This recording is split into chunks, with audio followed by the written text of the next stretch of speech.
Good afternoon.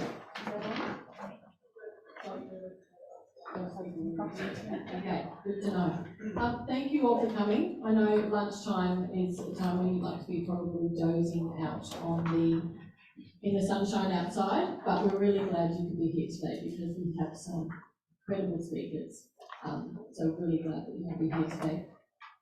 We wanted to talk about the impacts of COVID and the lockdowns on children with disabilities in particular, in Fiji and Indonesia, and some of the impacts that that's had. We have some amazing speakers today, but first I do want to acknowledge the traditional owners of the land in which we meet today. We have a long way towards reconciliation. We need to make sure that we're all on that journey as individuals, as well as going along that journey with our organisations. So it's something we all need to really focus on, particularly in the work that we do with First Nations people overseas. So I'd like to acknowledge them. First of all, this morning we have an incredible speaker. Sereana is a teacher at Lautoka School for Special Education in Fiji. She is a woman living with a disability herself. She's been deaf since the age of 4. She has 5 children, and thank you very much to her daughter, who really helped get us here at the last minute. The Weezy came through on Thursday, so I cannot thank Sereana enough for getting here so quickly and being able to actually attend in person at this conference. The other person I'd like to acknowledge is Seta. So Seta is the head of Pacific Disability Forum, and he was supposed to be emceeing this session, but unfortunately this morning, probably like Stephen Howes, he's sick and he's actually at the doctor's at the moment, so I wish him a quick recovery, and myself and Beth will be emceeing the session between us. So I'd like to introduce Sereana. She has been working at Lautoka School for Special Education for many years. She's a teacher there, and she has a lot of lessons and the challenges that they learnt during COVID to share with us today. So I will be voicing for Sereana today. Melissa will be translating for her, particularly your questions. I would just like to acknowledge that they are using 3 different sign languages: Fiji Sign, International Sign, Australian Sign Language. So it just takes a little bit longer for them to make sure that they're using the right signs for different things. And I'd just like to acknowledge Melissa, who's just doing a fantastic job on that. Thank you so much. I'll pass you over to Sereana. I'll sit down over here and I will just be voicing for her while she signs. Thank you.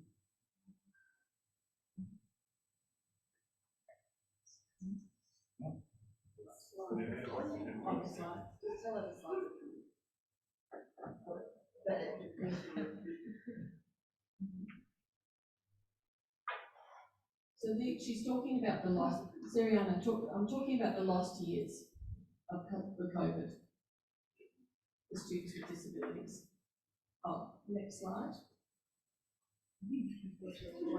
Sorry, thank you.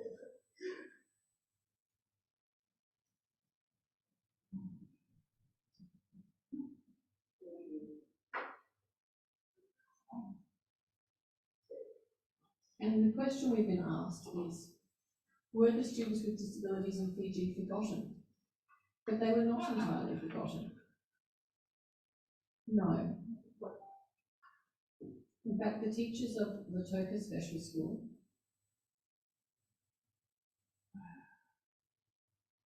made sure that there were 2 roles available in development for education of children with disabilities. The solution was also to turn to online platforms.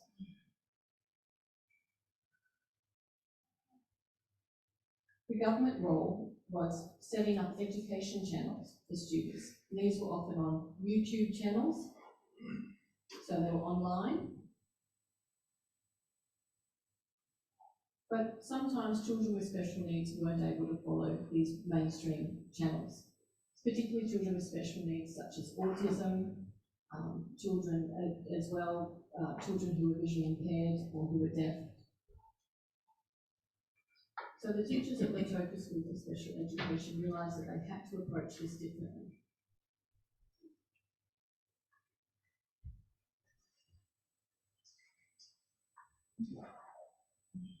This is the education channel provided by the Ministry of Education. And they actually have programs like Walk and Learn, Dr. Smart Team, and a Learning Hub. However, there is nothing particularly useful for children with special needs. And children with special needs needed a different learning than the mainstream schools. And this is why Lautoka's Special School worked in partnership with the Australian Volunteer International Program and created a YouTube page in order to provide a learning platform online for children with special needs. Teachers created videos of their lessons and uploaded it into a YouTube page where it was accessible for all students.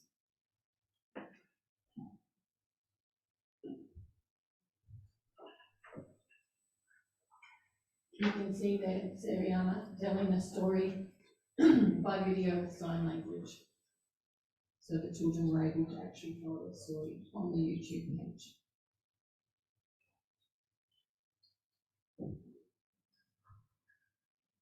The YouTube page was not only created for the students, but for all children with disabilities, was shared with the Ministry of Education. All children across Fiji had access, and this made a big impact for students with disability and becoming more interested in their education.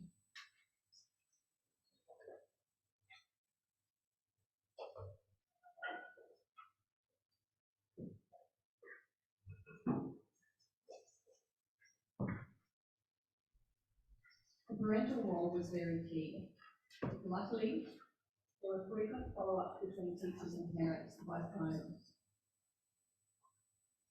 Parents were actually getting more involved in their children's education and continually communicating with teachers regarding their child's education.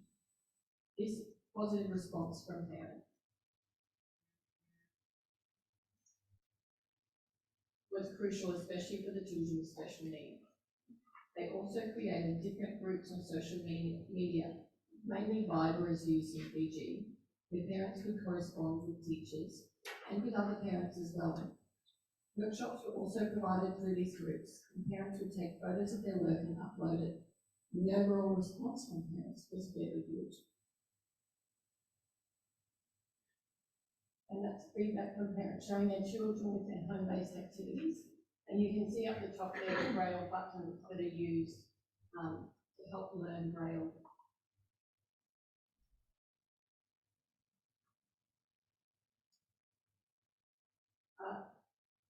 The main mode of learning was the preparation of worksheets. Worksheets were prepared and delivered right to the doorsteps of the children. This were for those children who did not have access to online platforms. Some of the children live with their grandparents and they don't have access to internet or to phones or laptops. However, with the delivery of the worksheets, teachers had to bear COVID protocols in mind. Worksheets were also available online and through the Viber group.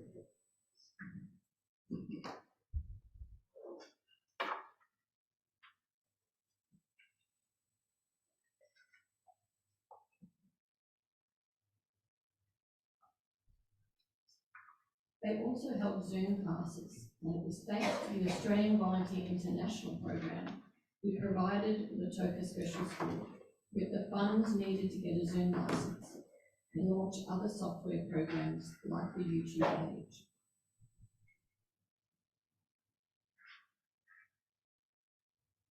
Zoom classes were conducted, and this created a deeper interaction with the teacher and the student.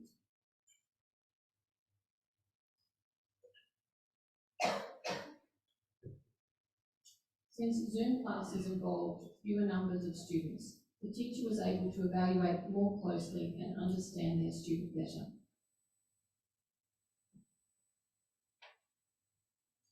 Also, Zoom classes were conducted at the time that was available for everyone, and this allowed more flexibility because the teacher was able to conduct the classes at any time that suited the student.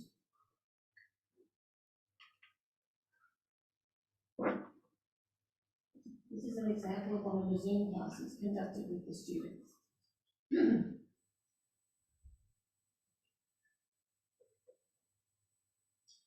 There were also YouTube classes. As mentioned before, Lautoka Special School launched their YouTube page, whereby teachers made videos of their lessons and uploaded it on the YouTube page.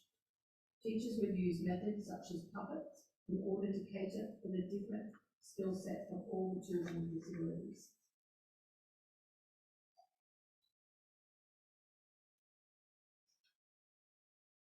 They also created a positive change for the children and an increased interest in their schoolwork.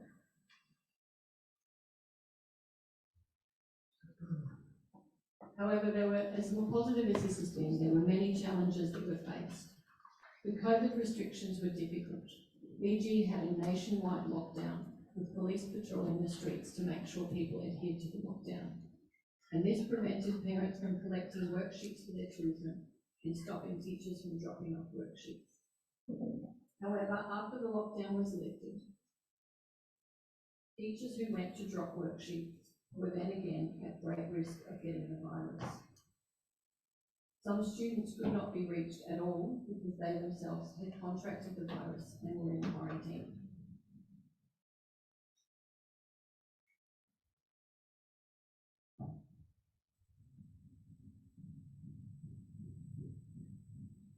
So it was very difficult to get materials because of restrictions. Teachers were at risk and children weren't accessible. Another of the key issues has been internet connections. Many of the students live in rural areas, and most of the time the internet connection was too slow. This was always the main reason for class disruptions as well over Zoom. And some students could not afford to buy data for the internet, and they could only attend when the internet was available.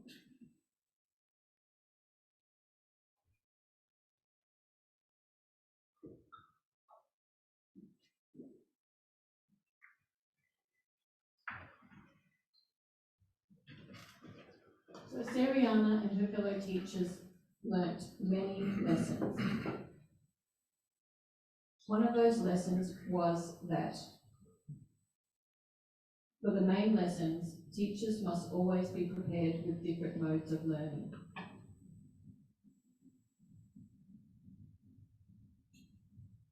Education doesn't need to take place only face-to-face, and teachers of special schools must be creative in order to engage children of many different disabilities.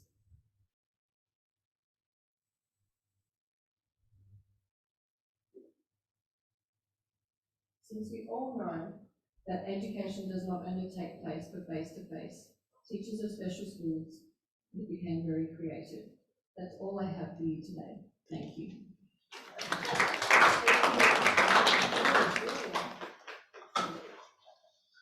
Just going to pass you over to Beth, who's going to introduce our next speaker. Thank you, Beth. Hi everyone. If anyone prefers to use captions, there is a laptop there sitting right here if you would like to see the captions, as we're speaking. So feel free to move. It was too crowded on the screen to get everything happening all at once, so the option is right there. Okay, my name's Beth Grant. I'm an independent consultant, but also an honorary fellow with the Nossel Institute for Global Health at Melbourne University. It is my pleasure to introduce you to Sri Sukarni, who's our next speaker. Sri is zooming in from Nusa Tenggara Barat, which is Lombok, for those of us who take holidays. So Sri Sukarni has been the chair of the Indonesian Association of Women with Disabilities in NTB since 2017, and she lives in West Lombok, Indonesia. The focus of Sri's advocacy work is on fulfilling the rights to some specific areas at the moment: pedestrian pathways in the capital city of Mataram, advocating for inclusion within the formal government development plan and consultative meetings, improving access to transportation in the province, employment of people with disabilities, and ensuring adequate rights protection for persons with disabilities who are currently employed. Sri also finds time to work on issues of education for children with disabilities, and that's the area that we're going to hear from her today. So we're a different type of interpreter. I'd like to thank Moranti, who's in Jakarta, and she's going to be providing language interpretation. So you'll be hearing Moranti's voice, the Bigushree is talking as well. So I'm doing the slides.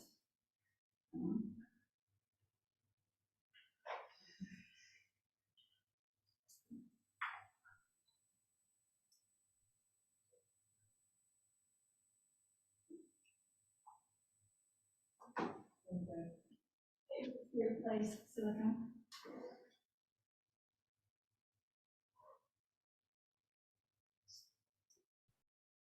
Right, thank you so much. Is my voice loud and clear? Yes. Right, thank you so much, Beth. I'm going to present my part as the impact of COVID-19 on education for children with disability in Nusa Tenggara Barat. So the reason why I picked this theme is that because, as we know, COVID that exists everywhere around the world. It was also experienced by children with disabilities, especially affecting the education sector. So it does have a direct impact on Indonesians' educations for children. Next slide. So with this pandemic, children aren't able to go to school as usual. However, when considering online learning, it was hard to actually obtain learning for children with disabilities. Right. So that's a bit of the background why the impact of COVID on the education of children with disabilities is really hard. Next slide. Next slide. So how's the situation of education during COVID-19 for children with disabilities? Next slide, please. Right. Right. So other than education, there is also the health issues. Well, it's similar between children with disabilities and the general population. So the situation was back then, there was no face-to-face teaching at the beginning of COVID. Schools were closed, all public facilities were closed. There weren't any face-to-face meetings for students to actually study. So it was hard for children with disabilities when they didn't have face-to-face education because the education that they obtained through mobile phones or online learning wasn't optimized for them. Second, not all parents have Android mobile phones to actually enable the students to study because the students in the special schools or in the inclusive schools, some of them come from rural areas. So the information sent wasn't obtained immediately. They have to get the access online. So as I explained before, the impact of pandemic on children with disabilities is that they are left behind in terms of their learning. The environment also didn't really support them to obtain online learning. So the impact was huge towards children with disabilities, and their behavior also changed compared to obtaining education in schools. There was no interaction between them. So parents felt confused at that time. After a year of COVID, the teachers were able to visit children with special needs. So there were visits from schools, but the visits weren't optimized because not all children receive not all children were actually visited by the teachers their due to the distance between children's houses. The situation was that children weren't happy with the situation. They weren't able to interact with their peers, and parents were confused how to actually deliver learning for children with disabilities because up until then, the parents didn't know how to conduct learning for their own children with disabilities. Next slide, please. The obstacles. The obstacles to education during the pandemic is first, not all children own a smartphone or laptop or mobile phone. So it really hinders online learning. As we know, during the pandemic, the teachers actually require students to study using a smartphone or a laptop. Second point is the parents didn't know how to accompany their children when studying because up until then, the parents didn't know how is it for children with visual impairment. The parents don't know how to read the braille, and then, for example, children with hearing impairment, the parents don't know how to deliver learning to their own children with this kind of impairment. So the other thing is for children with physical disability. To some extent, the parents were able to assist. For example, they weren't able to walk. So parents may know in the situation how to conduct learning for them. However, for other types of disabilities, most parents were confused. So it created obstacles to education during the pandemic.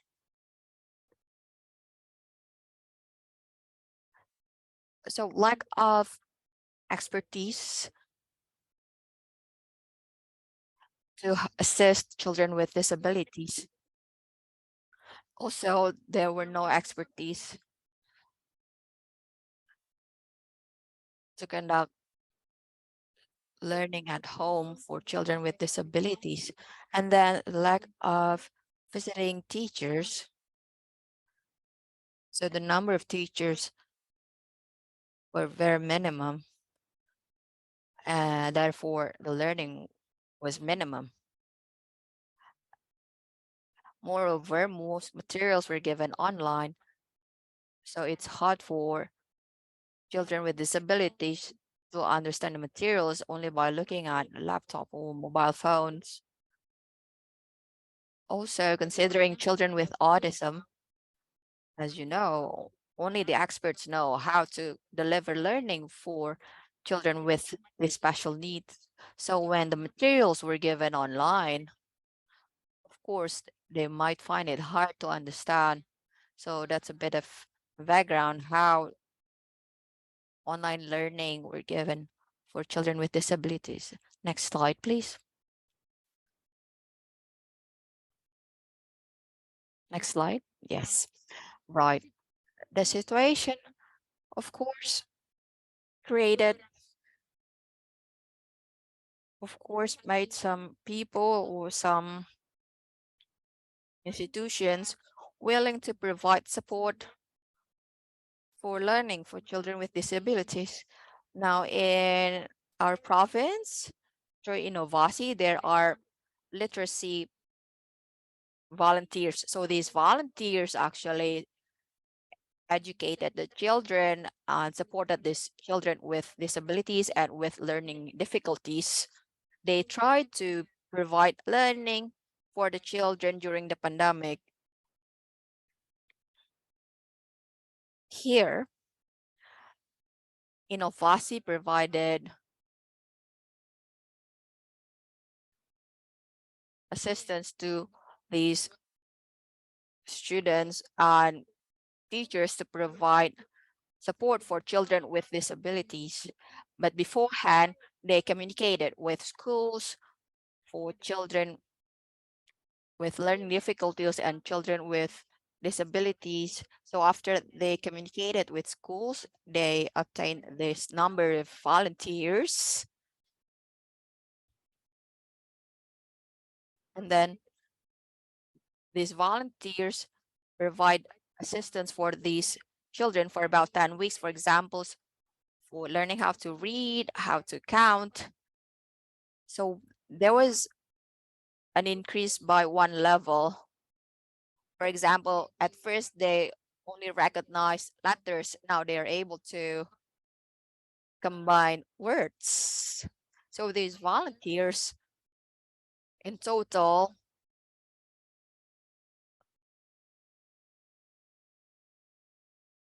would be 350 male volunteers and 760 female volunteers.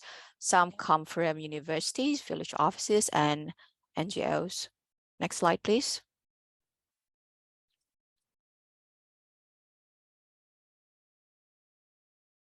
Right, these are the results. Some photos of the activities of literacy during the pandemic. So there's this child with disability with light to medium intellectual difficulty. So she was unable to recognize letters.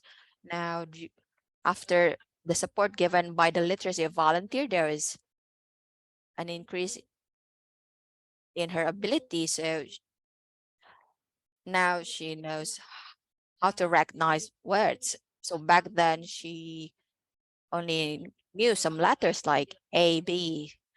Now she knows the word Budi. Budi is a name. Now the second photo here, well, he's a child with concentration and attention difficulty. He also has some obstacles in fine motor. So at that time, he didn't recognize any letters. Now he's able to say words and to pronounce it by syllables. So this is supported by the literacy volunteer. The third photo is a female child. She has speech difficulty. So she moved up one level from reading words to paragraphs. And the last photo here is that she faces these interaction difficulties. So she felt that when she's interacting with others, she felt it hard to interact. So after the support given by the volunteer, she was able to understand letters and read words. So these are some examples of how the volunteers assisted children with disabilities during the pandemic, considering that these children with disabilities need special service and need special people to actually help them. So these volunteers really assisted them for learning. Next slide. For the last bit, I'm going to explain some recommendations. From what I've presented so far, there are several recommendations that I would like to say. First, considering the situations and obstacles and the activities from the volunteers, my first recommendation is that there should be visiting teachers for children with disabilities. So there should be more visiting teachers from, for example, from one teacher to two teachers, so that all children would be able to receive online learning during the pandemic. My second point is parents. Well, this is very important for parents and families to be given some kind of understanding how to deliver learning for their own children. So in the future, it's a must for the parents to understand how to deliver learning at home for children with disabilities. So they can't really rely on learning at school. And my third point is for the government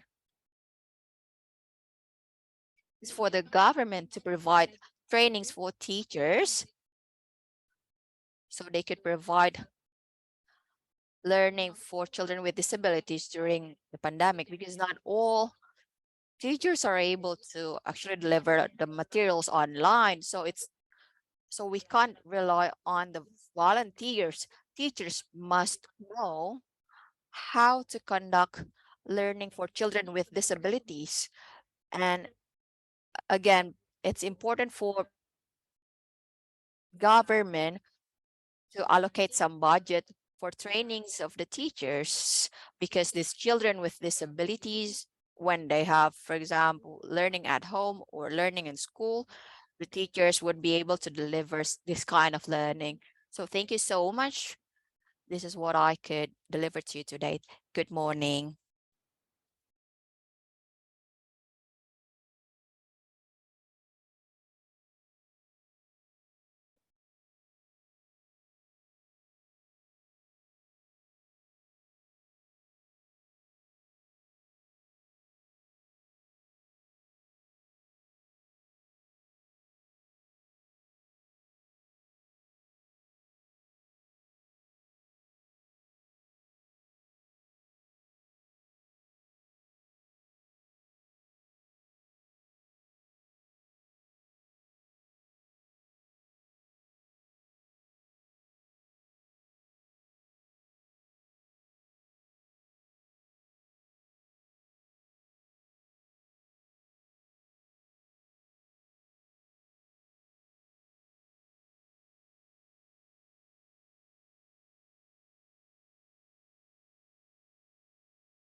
know in the Fiji case, there were parents who stopped toilet training their child during that lockdown. It was something they were doing in partnership with the school, and they just didn't feel they could do that as well.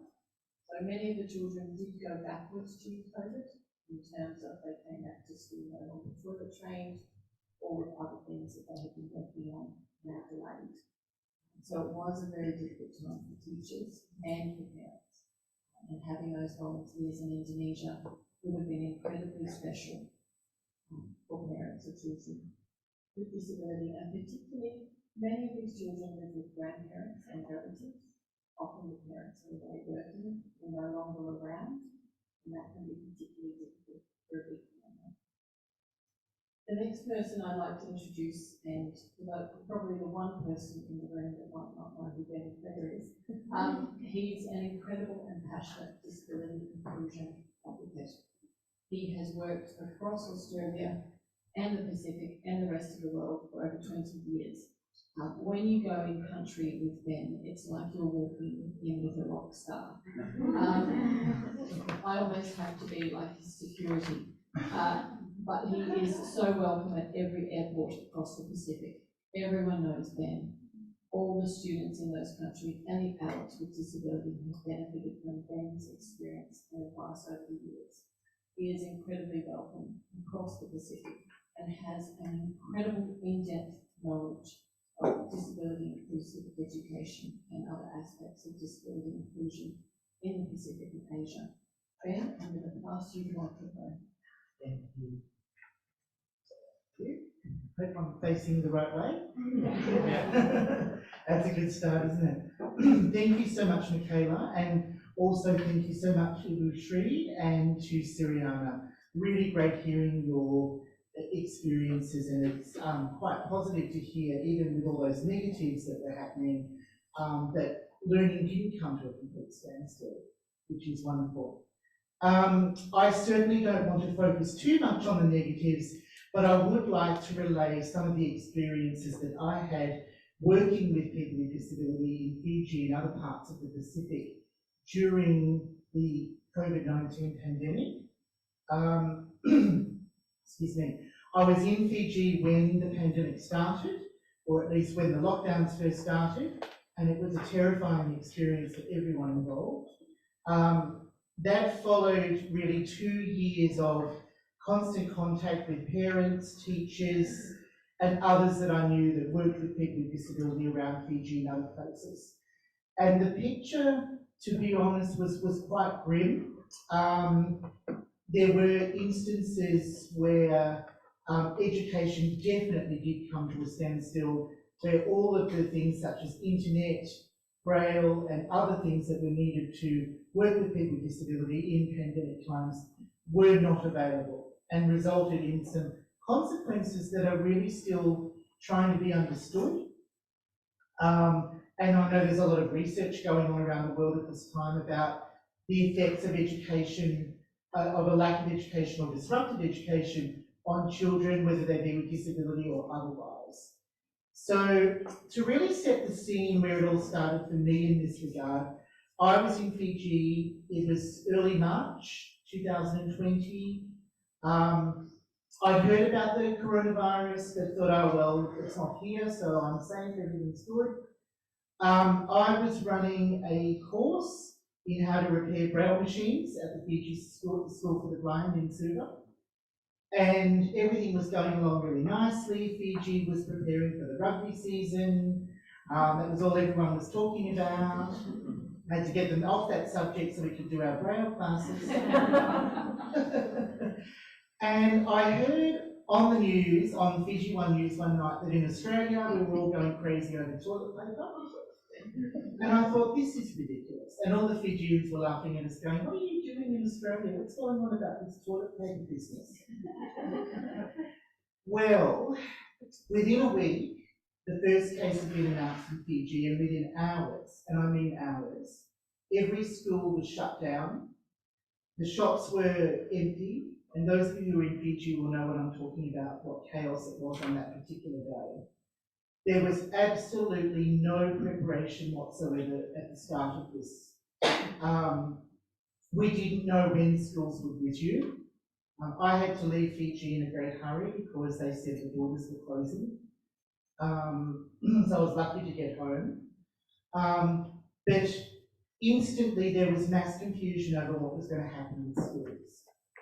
And a lot of what happened first was that people were so frightened of the coronavirus, not understanding it, that those who were living in the cities, such as Suva and Lautoka and Nandi, went home to their villages. And that happened for two reasons. One was because of the pandemic, and people were scared of what might happen if they got the virus. And the other was that a lot of people lost their jobs. So a lot of families who had children or grandchildren with disabilities were suddenly out of work. A lot of people work in the tourist business, and suddenly all the resorts and things were closed. So off these people went, literally without a trace. They got on the nearest boat or plane and they were off, gone, and not forgotten, but certainly the special schools where these students were enrolled really couldn't do a lot for them. They couldn't find them. A lot of people didn't know where they were. That really happened in the first 6 weeks of the lockdown. So these people all just disappeared. Those who remained, certainly, there were some great things in place, which Sereana definitely talked about, and that was really quite heartening to hear. But there were many instances where these things fell foul, and I think we do need to discuss these because there's a lot of lessons to be learned from this. So, for example, Vodafone came out and said, we're going to give free SIM cards to students. I thought, oh, really? This is a great idea. But a lot of people didn't have mobile phones to put them in. So a lot of people actually had the SIM cards, waving them around. Yay, cool. Didn't have a mobile phone to put them in. A lot of the worksheets that were prepared at schools, parents often had to go and collect those. There were some special schools that were able to go around town and drop things off. A lot of schools did not have that capacity. So that meant that worksheets went uncollected. The Fiji School for the Blind attempted to braille some of these worksheets, and they did a wonderful job doing some of them and delivering them to some blind students. But then there was no one to collect them for correction.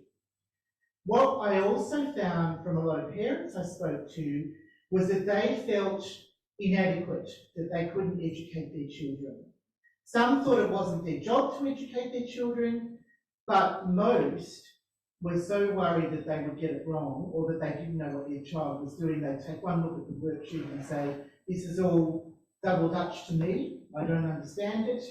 So that resulted in the child not learning, not having any school learning.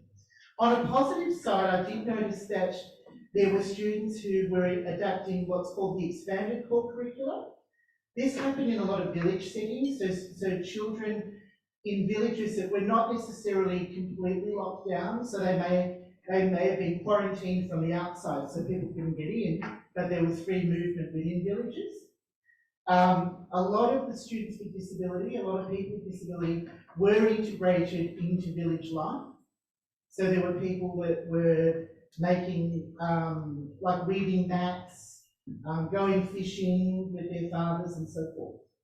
This was while those activities were permitted, of course. The worst of the lockdown actually happened in the second year of the pandemic. So there was an initial sort of 6-week period in the first year where everything was just utter chaos, and then things gradually returned to normal except for schools. So schools never actually formally went back after the 6 weeks. There were some attempts at it happening, but it never actually did. But in April 2021, that's when things got really, really bad. And those of you who are getting Fiji will know what I'm talking about. This is where we found that students and families, people with disability and their families, often had to fend for themselves. There were ration packs that were given out by the government, but you had to text a special number to get those ration packs. And again, not many people had mobiles, and the system fell over in 10 minutes. So there were a lot of people who didn't get them. So from some of the people that I heard from, I tried to assist them as much as I could from Australia, utilising the local taxi system, which was doing government runs at that stage, to deliver food parcels. And this is one area where I really congratulate OPDs, Organisations of People with Disability. They took it upon themselves to look after people with disability. They had a much better idea than the government where a lot of these people were and what their needs were. But there were terrible, terrible instances. I got a message once from a lady who had a child and she'd survived on sugar and water for a month because no one could get to her. So that was really, really awful. So what we found, or what I found, again from extensive interviews and talking to people in preparation for this session today, was another problem has come up now that school has resumed. And it's great that school's back in session, and it's great to have people like Sereana back in the classroom and teaching. What we're finding though is that a lot of people have not come back. I found this especially the case in Papua New Guinea, where I was recently. People either can't afford to come back from their villages, or they believe that the world is still too dangerous for their children to go back to school. In Fiji, there are children who have literally missed 2 years of education and are enrolling in lower grades where they are really far too old to be. This has been a problem prior to the pandemic, but now it is a very, very big problem. You have 20-year-olds with disability enrolling in grade 2 with 6 and 7-year-olds. And that is not acceptable. And part of the reason is because of the pandemic. People have literally forgotten things that they've learned over the 2 years. A lot of people didn't have braille machines or things to practice on the phone or laptops. or had no means of accessing the work that they had. So they literally forgot, and it was like starting again. So what can we learn from this? Because we've learned some positive lessons, and I think both Shri and Sereana did a great job at highlighting what some of those were, and it's great that we have learned these positive lessons.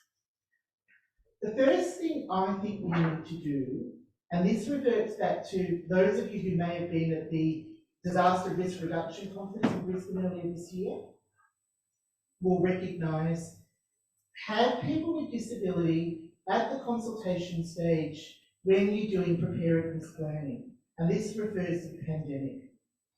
Not only do we need to work out what's going to happen, how education continues through school shutdowns, but then how do you get them back, the kids back to school once school resumes? It isn't like just flicking a switch. And I think even here in Australia, there are some students who have not gone back to school. It would not surprise me at all if that's the case. So that is a big, big issue. And I remember reading Australia's pandemic plan, which was originally devised when we thought we were going to have a bird flu outbreak. I think it was 2006 or 2007. And all it said was, schools will shut down for approximately 6 weeks, and that's it. That's the end of it. No talk about what would happen to those kids, how learning could resume. The other thing we need to look at too is online learning is a fantastic tool that we really need to look more into. But we also need to look to more traditional forms of communication. And I know in the Pacific this was attempted, but we need to utilise things like the radios. A lot of people in rural areas have radios and access to radios. And I know that in New Zealand they did this as well. It was quite successful in New Zealand. These things need to be utilised more to get education happening for students. And if the people that are preparing the lessons are aware of disability, there's no reason why people with disability could be discriminated against. It should be completely inclusive in front of a radio. And if the activities are involving a parents, but they may not need to be fully educated to learn alongside their children. And that was part of the problem that I found, was a lot of parents didn't think they were educated enough to work with their children. So that's a really, really big issue, I think. I'll wind it up, but I just wanted to quickly mention inclusive education, which is something that is really is a big push for in the region, owing to the fact that we like people with disability to be learning alongside sighted people or people who aren't hearing impaired or who don't have disability in schools. Pacific Island governments in recent times have been working really closely with this and with UNICEF and other stakeholders. And the Pacific Disability Forum released a statement last week formally releasing the latest report on inclusive education across the Pacific. And I think this does link to what we're learning from the pandemic as well. It's support services and resources. It's all very well to have inclusive education and to have these bold statements. And it's good that we have these statements because it's something to aspire to aim to. But we have to back it up with the resources so that it can happen. It's all very well to say to a child, you can go to school in your local village, but if the resources and the supports aren't there, how is that meant to happen? And it was the same with the pandemic. When schools and everything locked down, suddenly places that may have been accessible once upon a time were definitely not once the pandemic had kicked in. And there was no consultation whatsoever with people with disability, not until much later. There were some positives, of course. We did have sign language news bulletins across the Pacific. That was a very big plus, and I do congratulate governments for implementing that. But we need much, much more so that people with disability are not disadvantaged like this again. Thanks, everyone.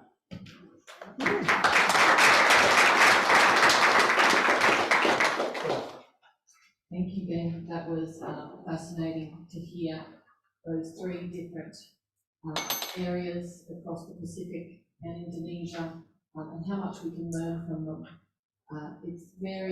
We were all elated to hear this morning that when Pat Conroy announced, the Minister announced that we will be getting a disability inclusion strategy update. I may have shed a few little tears because it is something we have been desperately waiting on. We have had report after report after report on inclusive education in the Pacific, and we're really excited to see this UNICEF report. But for those of you who worked in the Solomon Islands, there's been many reports on inclusive education. It would be great, though, if any of it was actually implemented and we saw that impact on the children.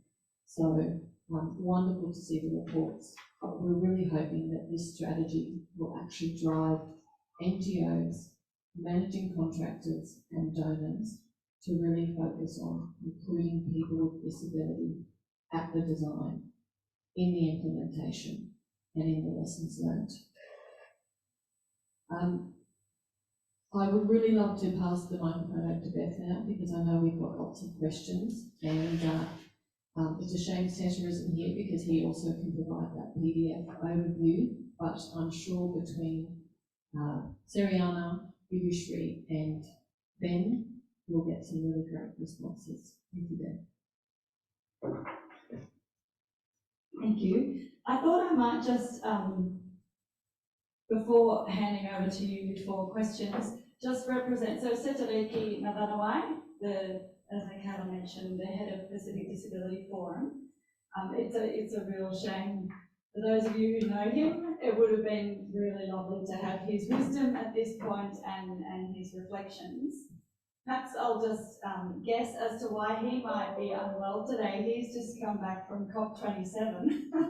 And I think anyone who's representing the Pacific, you know, at that type of a meeting, there's quite a weight of responsibility, and I know that it was a pretty heavy session, and I'm guessing that Settle, you know, he will have been trying to advocate as strongly as possible for the needs of Pacific Islanders with disabilities.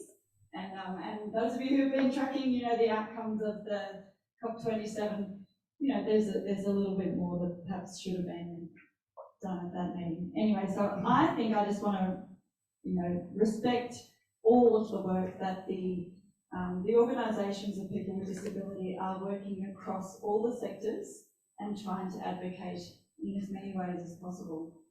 I also just wanted to make one more comment, which was to draw the link between climate change and what we've been talking about. So I think with the UNICEF report on inclusive education, like other reports on inclusive education, we know that it's fantastic, and we're wanting the move towards children with disability and adolescents and adults with disabilities to be educated in mainstream schools and systems. My experience, because I work both in Fiji and Indonesia,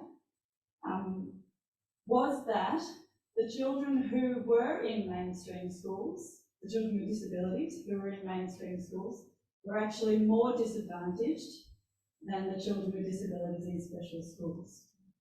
That is because the mainstream teachers were, like everyone else, freaking out, trying to learn how to do Google Classroom, whatever, you know, how do you suddenly shift? And their children with disabilities were the last thing they could think about. So we have to be careful. You know, we are pushing towards these big agendas, rightly, but there are real risks. And climate change presents an enormous risk in the same way. So every time you've got, you know, whether it's an earthquake or a tsunami, or there's big floods and schools shut down, not necessarily whole countries like with COVID, but, you know, sections of the countries, their schools will shut down more and more. And so teachers will have to be facing these kind of localised emergencies much more. And we need to remember that we have pushed, globally we have pushed the children with disabilities to be in the mainstream, rightly, but we can't forget about them in disasters. Okay, that's my 5 cents worth. I would be really thrilled to receive or to hand the microphone to you guys for questions to the 3 panelists.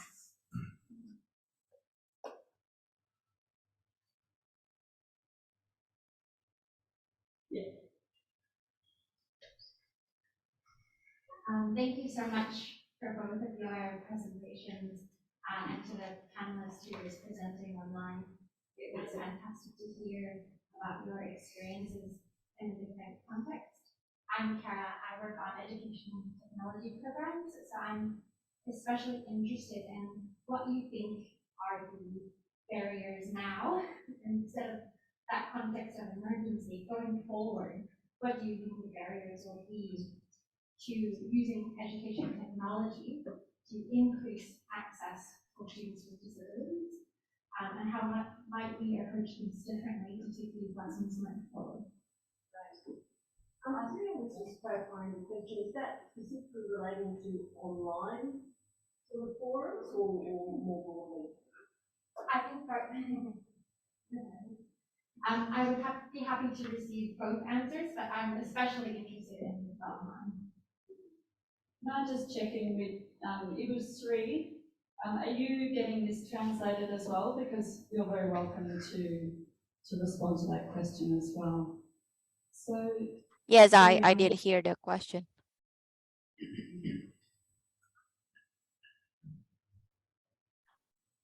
Well, I can answer it, right?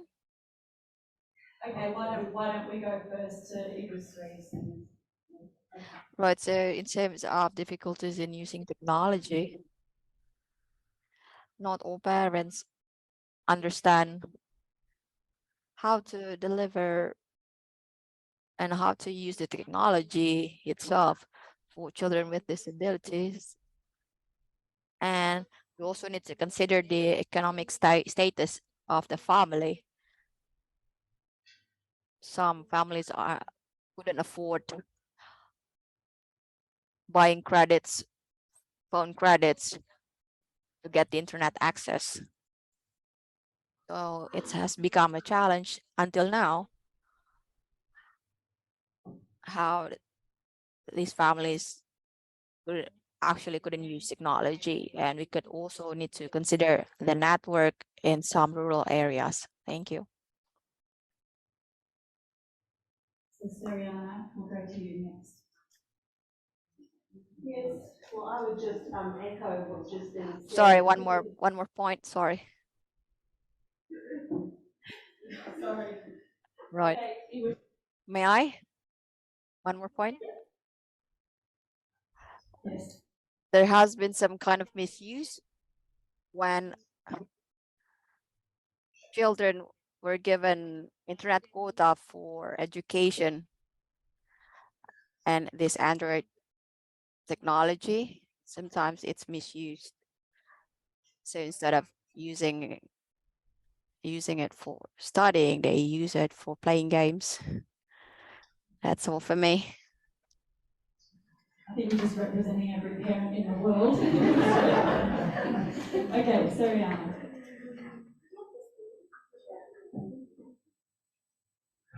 Yes, so I think one issue is, language. It's easy to just assume everyone can, for instance, read English well, A lot of parents have limited English literacy skills or literacy skills in general. So it's very easy to assume that parents will be able to read something that's online, for example, that's sometimes not realistic.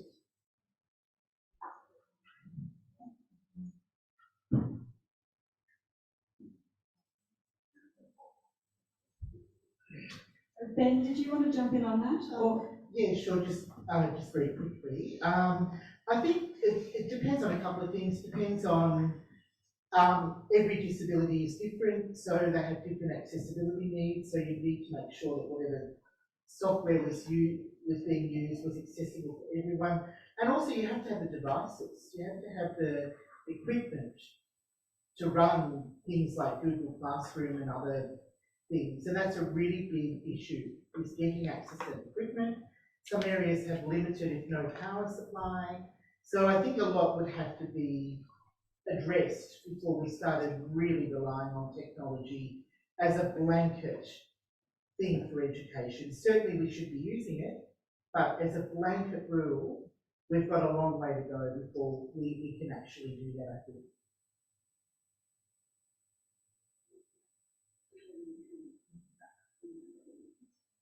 I just wanted to add, as an extension to Shree's comment, is another thing that we found is as children have more access to the internet, to different devices, especially those who are living with grandparents who don't know about the dark world of the internet, that there was also raising child protection issues.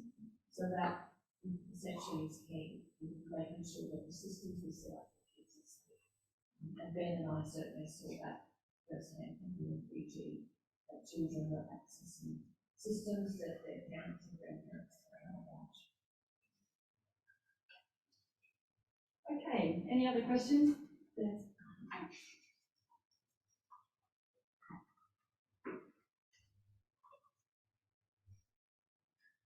Thank you. Actually, I wanted to build up on your question, Kara. The next Global Education Monitoring Report is going to be on digitalization of education. And up to now, consultations that have been happening, I haven't really heard this aspect of inclusive education in that conversation. Really talking about, you do need to have different types of technologies. You need to make sure that there is accessibility there. And how can national governments be doing that? It's less of a question, but more of a invitation to please connect with me so I can connect you with Global Education Monitoring team that is doing this, or if possible. Yeah. That's happy great. to bring that. There are disability groups that work in the areas of education that could be consulted on things like that. So I know in the vision impairment sector, we have South Pacific Educators of Vision Impairment, which is a Pacific-wide association of teachers and people with disability, with vision disabilities in particular, that would certainly be able to provide advice on accessibility from a vision perspective. And I know the deaf also have, deaf students and teachers have a very powerful association as well. So there are definitely disability groups that could certainly work with you on that. Yeah. So with other GEM reports, I'm aware that there's been a number, sometimes dozens of research pieces that go underneath those reports. Is there one that's been specifically featuring access for people with disabilities? I haven't seen one yet, but we have been discussing consultation on procurement with them, and I would love to put this input in there as much as possible. I haven't seen any I'm sure there are inclusive education pieces, but they often talk about policy level, but the practicality of procurement and getting things into the hands of students and parents is a completely different issue that gets missed.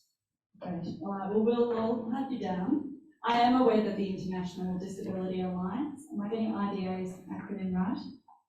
Yes. They were calling for people to meet up with them online to put forward a submission for the GEM report. But yeah, it would be great to have one in the Asia Pacific region specifically as well. Particularly, the issues are very different. And if you look at Indonesia, for example, the progress in the private sector is extraordinary. And so it's, the public sector and the non-government, the NGOs and civil society need to really keep in touch with the private sector because it's extraordinary. And we need to make sure that the benefits that are happening there are spreading out to people who didn't necessarily tap into that.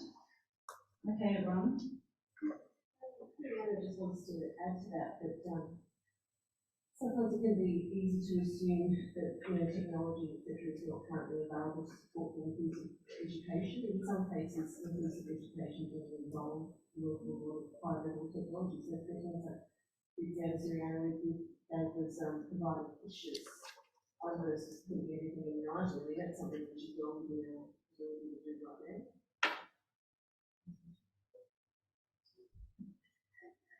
Yes. So a good example is if you are in a situation in an inclusive education environment where, say, words-based approach isn't working, it's really, really great to use those pictures and things like that. So, if one way doesn't work, try it. If that's a good. Anyone else? Have we got any? There's a hand back. Thank you. Sorry, we're making the board.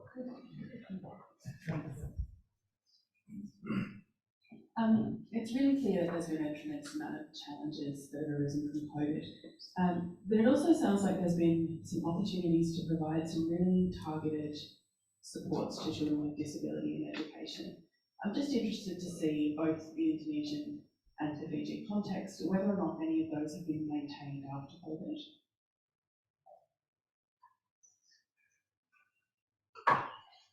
Okay, so I'll just let you, we'll go to Sereana first and then Anita.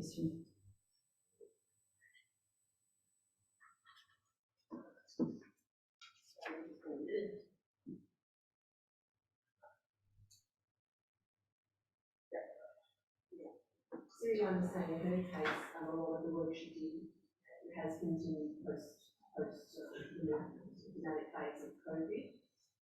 But however, some of those limitations still exist. We found ourselves in our mentioned before pictures that we often use when teaching students, and our use of pictures has actually increased post-COVID, and a lot of parent advantages are really connected with that.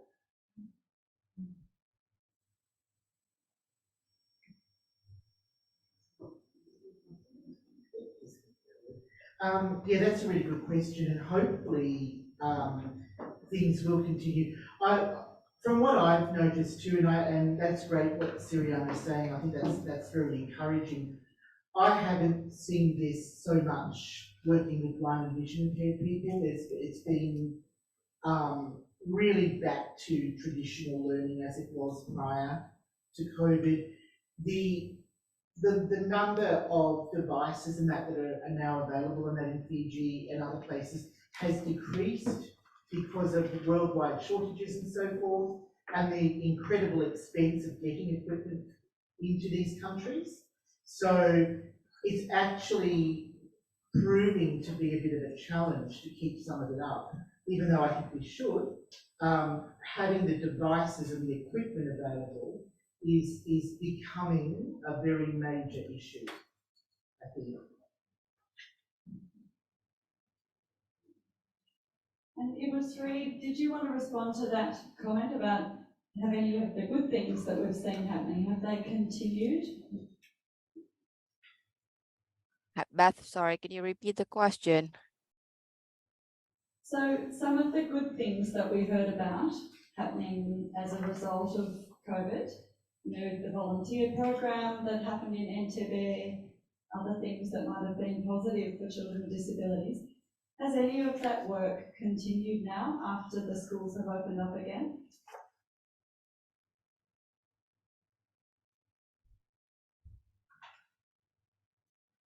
Right, in terms of the literacy volunteers, yes, it still continued until now, especially for the volunteer program initiated by Inovasi. So during and after COVID, the volunteers are still assisting. So the volunteers, they actually gather and they talk about the challenges faced by the children and what to do for improving learning for both children with disabilities and children in general. So it's still continued until now. Great, thank you. And I might add to that, related to the work that I do on Inovasi in Indonesia. The curriculum reform in Indonesia is incredibly progressive and is moving very strongly towards differentiated instruction, so teaching at the right level. And so whether it's a coincidence that COVID happened or not, it's not only children with disabilities who need teaching at the right level, it's lots of children who fell behind for different reasons while they were at home, having to work or whatever they were doing, which meant that their learning really dropped backwards. This curriculum reform and the big rollout of trying to build teaching and school capacity to do that is working for more than just children with disability. It's children for lots of reasons who need to have formative assessments. So to work out where are you at with your reading skills, and then breaking the classrooms up into groupings so that the teachers are really being encouraged strongly by the central and provincial and district governments to get on board with this, split your class, try not to teach in a rote method, all of that. So that's definitely continuing, and yeah, but fingers crossed that even if there's a change of government, that continues as well.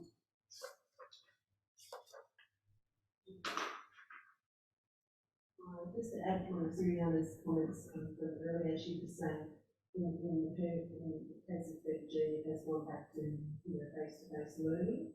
So in just reliance on laptops and phones and all of that, that's really gone down. But nonetheless, some positive things from the COVID period still assisted. I'll just add, because I also work in Fiji, I know that the teacher capacity development has really benefited from everyone realising what Zoom or Teams or Google Classroom is about. So the Ministry of Education is absolutely doing more teacher training through online.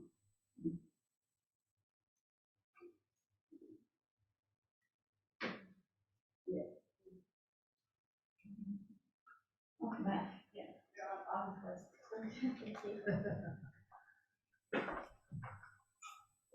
Thank you. I just probably like to add, when we were talking about teachers using Fiji and Indonesia as examples, how have the teachers fared and how are they sort of feeling now that schooling has resumed? I know in Indonesia is the National Year of the Teacher celebration, so I was just wondering, have teachers been more well received? Has that changed? Are they feeling burnt out, fatigued? What's the sort of perception towards teachers in both Fiji and Indonesia? Yeah, that's a great question. So again, we'll go to Sereana first, then I might go to Ibus3 second. And then we'll do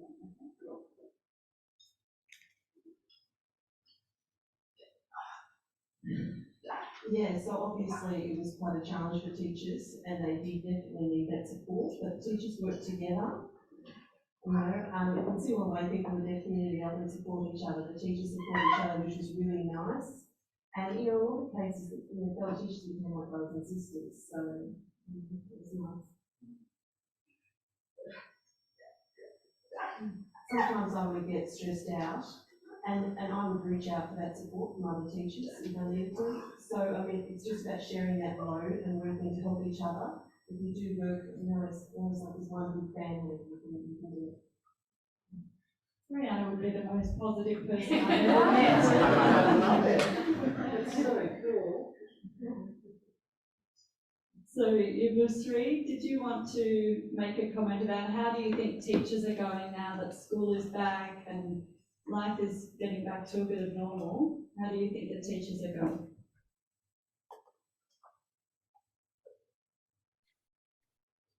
So for teachers, after they come back to school after school reopening, first they actually feel that they're happy that they could conduct face-to-face learning with the students, and the learning provided would be lighter in a way compared to online learning. In our province, Entebbe, the district government initiated a program. They initiated funding to support teachers, for the teachers to learn how to deliver learning for children with disabilities. And again, this is government funded. So from my point of view, the way I see it is that some teachers in this province already understand how to deliver learning and mentoring for children with disabilities, but it wasn't maximized due to the minimum number of teachers. Now, if we consider the teachers, teachers are extraordinary in providing learning for children with disabilities. So when they come back to schools, perhaps there's this kind of feeling that, how is it? It makes them feel that the children, the students are very valuable, that the children with disabilities in inclusive schools, they really need face-to-face learning, considering all the impact of distant learning from home during COVID without teachers. So they feel that the face-to-face learning would be lighter with the existence of assisting teachers. A lot of students with disabilities in the province, not all schools actually apply inclusive schools in this province, but we do still need to appreciate the government, as the government allocated budget to improve teachers' capacity for children with disabilities. That's what I can share. Great, thanks, Sri. Then I think I might make one comment about this and then hand the mic to you. And I think looking at the time, I think we'll make it final comments. So is that right? If that's your heads up for your closing comment. I just wanted to, so my theme is disability data in education management information systems. And so I know very closely that all the work that has happened to get grants to schools in Fiji based on whether there are children with disabilities involved, you know, and you see that on what is the budget availability for that whole package, and then you help the technical people to make sure the data works. And then post-COVID, the whole budget for that shrinks. And so your question is, how do teachers go post-COVID? Well, it depends. It depends on if the budget shrinks and suddenly they're under a lot more pressure and they're not getting the supports that they were getting pre-COVID because GDP has shrunk. So my point would be that we as people who work with partner governments, just make sure that that you're helping out on all of those levels, because it does play down into the classroom for children with disabilities, and it's related to overall GDP as well. So all of the bigger programming that we're all thinking about, that definitely relates to this conversation. Okay, Ben, as promised, this is your closing remarks, and then Sereana, and then Ibris. Yeah, thanks everyone, and thank you all for the great questions too, and for listening to us today.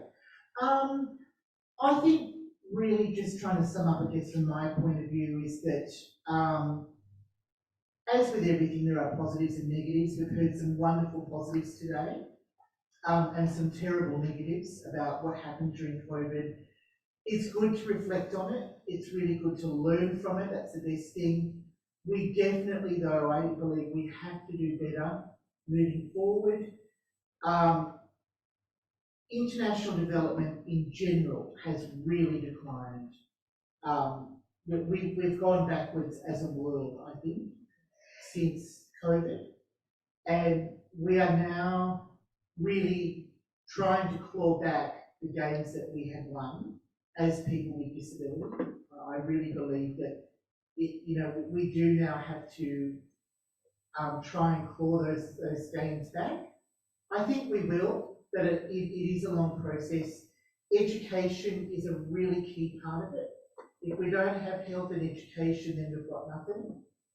And I think that it's one thing that as advocates and as teachers and things like that, it's things that we need to really strive for moving forward, because it's definitely gone down and backwards, and it's quite alarming to see how much I think there has happened. So I don't want to end on a negative note, but it's more to say that we can do this. We can move forward. We can move above pre-COVID and beyond, I think.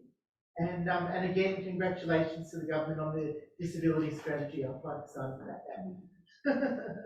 Yeah, I made an executive decision. We're going to finish with Sereana, who's the most happy person in the room. I do that. Pupil 3, you're next for any closing remarks.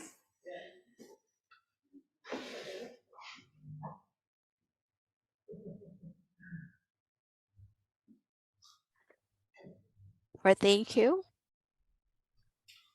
So for today, because I also learned so much important lessons. We are able to share information related to education for the children with disabilities. I just want to say thank you so much, and hopefully in the future, education for children with disabilities could be improved even further, and their learning could improve even further, so they would be able to obtain education and their basic needs could be fulfilled. So thank you so much for today. Thank you to all panelists, to Ibu Sereana, to Seta as well. Hopefully we could have a face-to-face meeting soon in the future, not just through online meeting. Thank you so much, everyone. Thank you. Thanks, Ibu.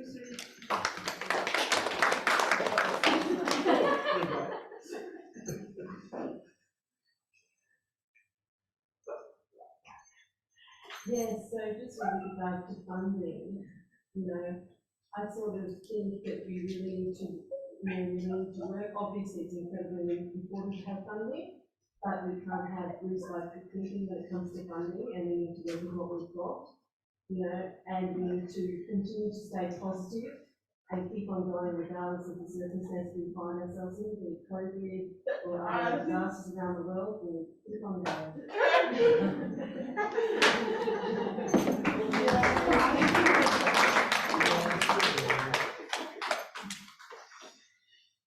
Okay, thanks. I'm going to hand back to Michaela, who's organised the whole session.